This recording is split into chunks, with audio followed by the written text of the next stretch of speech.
this is Britt Kessel with another example video. In today's video, I'm covering example 6 from section 5-5 in the SavvasRealize Algebra 2 textbook. The goal of today's video is to use a composite function model. So we're using our knowledge of composite functions to solve a real-world problem. Okay. So in this problem, it has a store called The Clothes You Wear. And what they do is they post a few discounts on social media. And so the store does allow people to use multiple discounts at a time, and you just have to tell the cashier like what order you want to apply your discount in. And then they type it in the computer and you're all good. Okay, so what we're doing is we're trying to figure out the best order in which to apply these discounts. Now this isn't a very realistic situation, right? Like most stores only allow one discount, and most of the time you don't really get to choose what order something gets applied in. So this is a useful idea, but it's not very useful as an actual person because no one lets you take advantage of it. However, as you guys grow up, if you guys start a business of your own, it is a good idea to understand this concept so that you know what to take advantage of. Okay? So let's go ahead and let's create some equations for these situations. All right? So I'm going to call f of x $5 off your next purchase. So if I'm going to go create an equation of that, I would say, well, it's whatever my purchase is minus $5, right? Now this other one, this g of x, the 10% off, these ones tend to throw kids off because what you're doing is you are actually paying 90% of whatever your x value is. So I would call that 0.9x. Now another way we could have written that is x times 1 minus 0.1, which is where you're taking the 100% and subtracting the 10% off discount. And that's where the 0.9 is coming from. But you don't want to have to do x minus 0.1x, which is where you're subtracting the 10% discount.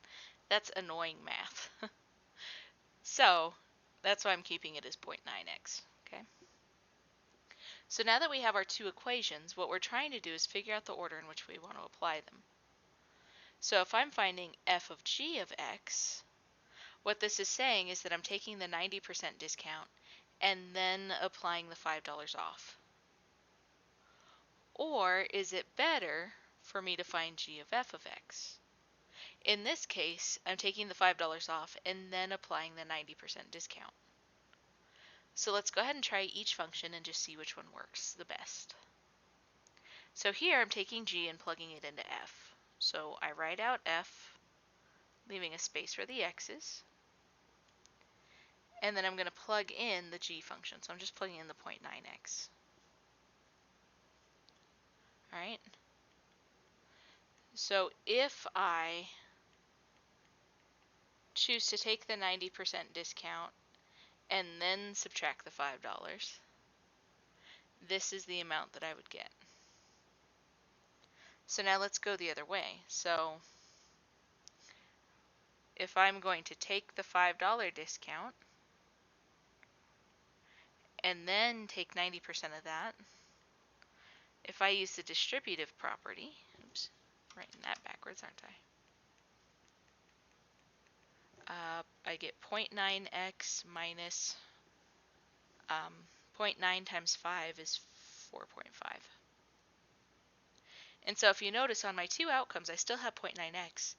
But here, this first option has more money being subtracted than this one. Right? This actually is 50 cents cheaper. So in this case, you want to apply the percentage off and then the flat discount. Okay, and it's because that 5 is more than that 4.5. All right, so now it says, as a member of the games shop, I want to say that it's a GameStop play on words, but okay.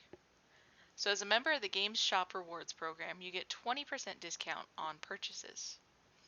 And it says that all sales are subject to a 6% sales tax. So they want us to write functions to model the discount and the sales tax, and then to identify the rule for the composite function that calculates the final price that you would pay. This one's kind of interesting, isn't it? So what we need to do is really kind of think about what they're telling us here. So let's start with the 20% discount on purchases. Oops, I wanted a color for that. And I'm going to call that f of x. Okay. So if I'm doing a 20% discount on purchases, how much of that purchase am I actually paying for? Okay, that's what we have to consider here. We don't want to consider just that discount. Okay, so in this case, my function would be f of x equals 0.8 or 80% of x. That's my discount. Now the more complex part here is trying to figure out the sales tax. Okay, so to talk about the sales tax, what you have to do is you have to add 6% onto however much you're going to pay.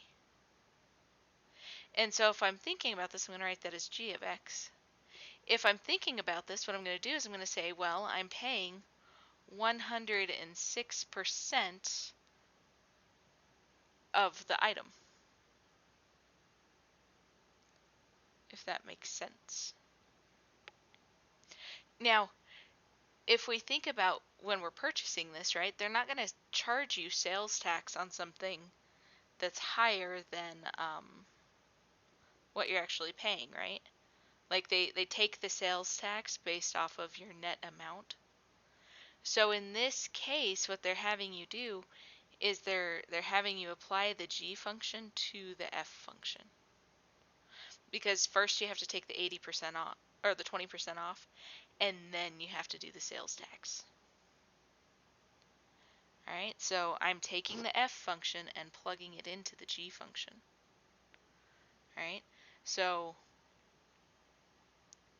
what happens is I take my g function, leave a space where x is, and then put the f function in there. And then if I actually multiply that out, you get 0.848x. Alright, so you're not paying 80%, you're paying 84.8% on x because of that sales tax. But there we have it, guys. That is how to use a composite function model. Until next time.